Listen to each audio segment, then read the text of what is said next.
centimeters above. So this is your compass. So it's not like, okay, I'm gauging 2 weeks, I do the 2 weeks, I know. This is your compass. When you go and there's no water, you irrigate. If you irrigate, you allow it to be dropping. It may take 1 week, 2 weeks, depending on the soil. Now, if it falls to that threshold, irrigate. So that is how you have to be observing. Thank you. All right, thank you. So for my labor of carrying the mark, let me ask 2 questions. Let me add to. Okay, add to it. Now, they started in Asia, and there's confusion as to whether the farmers are doing the right thing, flooding or not. So we have added digital technology, sensors, satellite, Internet of Things, that's IoT, so that from the air or the heavens, the satellites will tell you, and then with the sensors, that the water level has dropped. And then you do that, you also take pictures in order to get carbon credits. So also because of the data that people were giving. So are these people chopping our money or not? Whether they are taking the right data to count for their money. So looking at AAC is also trying to come out with these sensors and Internet of Things with UNDP. In fact, they have supplied some sensors which we are going to install so that you can get the actual water levels. So when the PF or the water drops, the sensor will take the picture and then transmit to the system called the Kobo Collect, so that you are always okay in getting the right data for them. So thank African farmers must be digitalized. Like yes. it must go we have to be digitalized. Prof, I have questions so that I don't forget. Just 2. 1, inlet and outlet. We are trying to conserve water. So assuming this is my farm and I don't have any river around, I have to perhaps dig a well or a hole to collect water. How do I get the water in? Now that I want to let it out, my next door neighbor does not want the water. Where do I put this water? Into the river, or where do I have to construct some reservoir to conserve it? The inlet and outlet issue. I've seen around Asia where they have rather water on the rice field all the time because they introduce fish, they introduce ducklings, they introduce, so on the field you are harvesting rice, you are harvesting fish, and you are harvesting some. So this happens to be the exact opposite of that system. If you can talk to that system, if we can implement that one also here, or if we can experiment on it. Okay. Yes.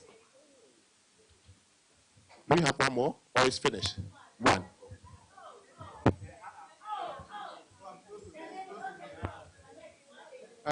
Very important. Yes. I'm building my question on Prof question and my professor question is here. It's for a cost per acre. So my question was given as during the presentation. Is this technology friendly to the smallholder farmers because the country depends on them?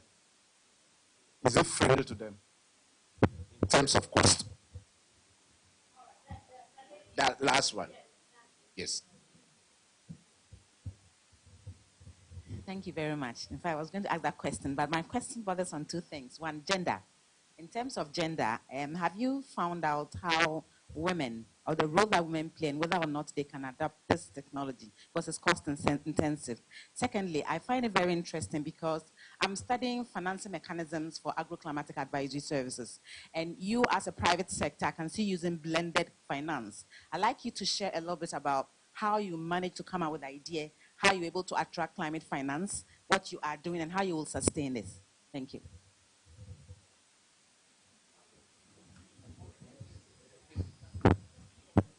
So,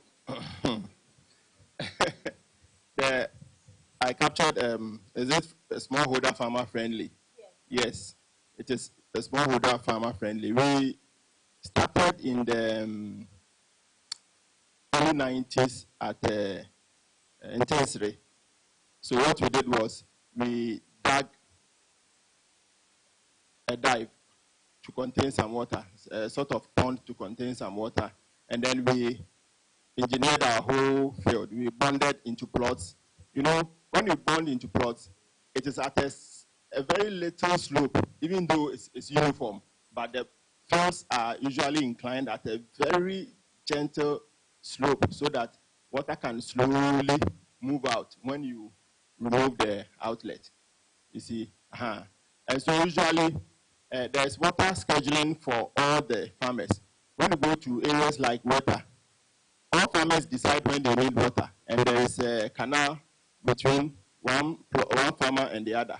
And so as and when you need water, you open your inlet and water gets in. As and when you don't need, you close it. Otherwise, the water will flow back into a reservoir and be stored there until it is pumped back into the inlet reservoir to be pumped back onto the farmers' fields.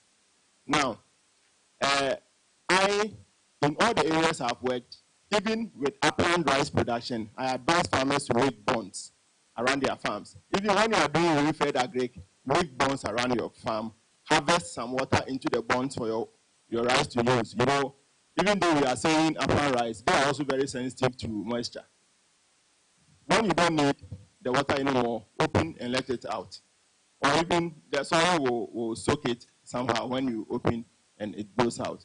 And so it is smallholder farmer friendly, and you can create dikes to keep water if you are a standalone farmer, or you can let it move to other farmers' fields.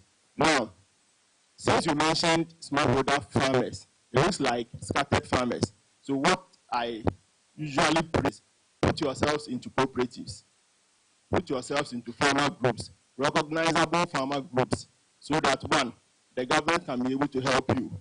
Two, you can put yourselves together and buy simple equipment to use for AWD, which we are just talking about, or any other technology. When you do that, you are able to help each other in bonding the fields and in helping each other in application of other treatments, which can help your rice production. Gender. Dr. Mapat, you are looking at me to work with them because they cooperate a lot. You know, there is a secret about most farmers in certain regions. I don't know if it's research fatigue or something in our trials. It is better to go to, if you want, say, semi-deciduous forest. There are a lot of semi-deciduous forests in the OT region, in other regions, instead of still insisting on working in Kumasi. These areas have a lot of women farmers, and they cooperate a lot, and they contribute a lot to the farming processes. They help in bonding the fields, they help in leveling and all that, and they cook for the men whom they hire to come and do some other works on the field, and it's very impressive. These farmers, women farmers, work very hard a lot, and this helps. Okay. Okay, before you give the microphone to Mr. Chachu, this is your last question I want you to answer. What further future research is needed to improve AWD practices in Ghana? Just like this man mentioned that people are doing fish farming, duck farming, all in the same space. So what future research can be done? Then let me first talk about his continuous irrigation. Yes. Continuous flooding, isn't it? You see, I did a lot of research in Japan. They do continuous, they are adapted to continuous flooding. And they flood at a certain height, about 5 centimeters. You call the water station, and then water is directed to your field. 5 centimeters, and then that's it. They just produce to feed themselves. And so when they produce their body to buy their kohishikari rice, they only need Japan to eat kohishikari rice. And so when you are talking about, you teach us so much research, you teach us so much about rice, why don't you produce so much? They say if we want more, we'll go to Thailand to buy, but we are interested in producing machines. So it is about their interest, tailoring for fish. Okay, real quick. So thank you very much for coming. And what I will indulge all of us to do is to look at this very technology. We are all concerned about the climate change. Okay, so my last word is